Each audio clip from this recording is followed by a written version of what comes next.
everyone, it's Julia. I have a pair of thrifted jeans that I'm going to be working on this week. And I want to cut off a little bit of the bottom, just more of a crop. I'm going to have these, I'm going to sell these probably in my summer shop. And I'm going to have them cropped, and I'm going to do a floral design, something that looks summery and just really fun. This is a size 10 jeans, and I believe the brand was Old Navy. Just making sure both of those are the same length. And then I'm just clipping the bottom of these approximately a ½ inch or so, just little clips. And that's going to help start the fraying on the bottom. After I get my design completely done and all the embellishments on these, I do want to wash them and just get that fraying going a little. Want to do some distressing, so just drawing out a couple rectangles. And first I'm going to cut one of the back pockets off. I love the color underneath these pockets. You're going to see it's really a lot darker dye. And I save those pockets. I put them in other things, other designs. Adding one more of those little distress. I'm going to distress this just by putting my little cutting mat and then using a utility knife, or it's just like one of those snap-off blades. And I'm just slicing through this. Once this is washed, it's going to fray a little bit. I'm going to be putting a patch underneath, and I want some of that fabric and that patch to show. And I'm going to do the same to the front one. Just getting that cutting mat in there.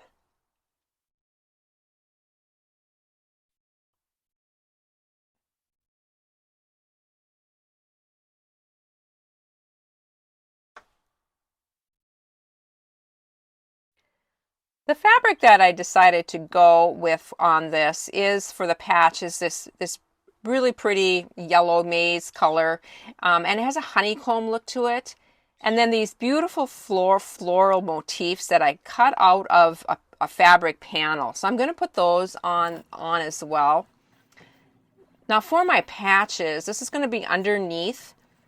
I want to cut them bigger than my distressed areas.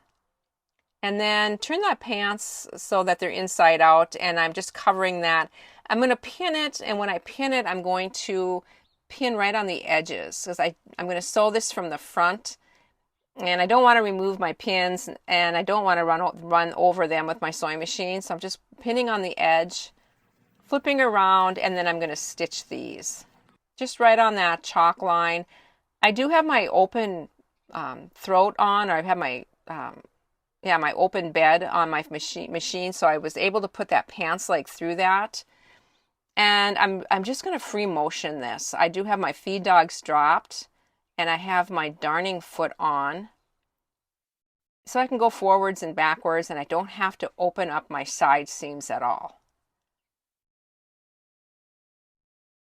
I'm going to do a little bit of just thread doodling down here. I'm going to go back and forth a couple times. And then I'm going to just add some more stitches going across on this.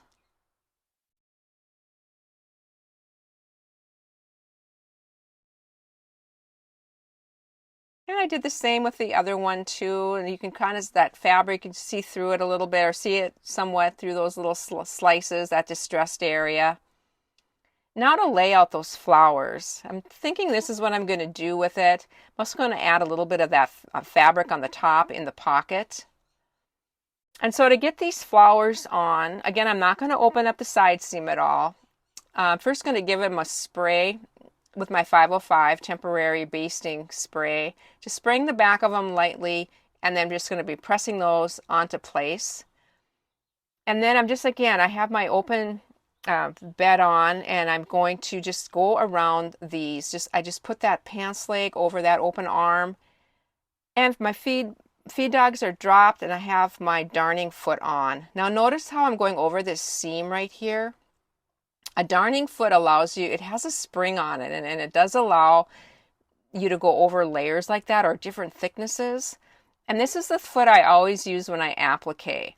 And it came with my sewing machine. And I do have another foot that's like, it's just called my quilting free motion foot. And that one is wonderful for like a complete smooth sandwich, which is all one level or one layer, and it doesn't have the bumps and stuff in it. So I have the two different foots and I use them for different things. I do a lot of applique, so I do use this darning foot a lot. And again, I'm going around the edges, and then I just add some stitching inside the flower as well, just some doodling. And I do have like a camel colored thread on, which is the same color as the top stitching on these jeans. I have quite a bit of pants leg over that open arm right now. And then for this little top part, I have this little piece of fabric and I turned under 3 sides. And then the bottom side, I'm just going to leave open. I'm just going to stitch it on on a couple sides there and leave that bottom open. And it's just going to hang free inside the pocket. I want to add one more flower. And everything is stitched on now. I'm going to throw them in the wash and get the fraying started a little bit. And here they are. You can see the raw edge on the applique is frayed a little, and then more of the distressed areas too. Love how they turned out. I hope you have a chance to create this week. Thanks for joining me. Bye for now.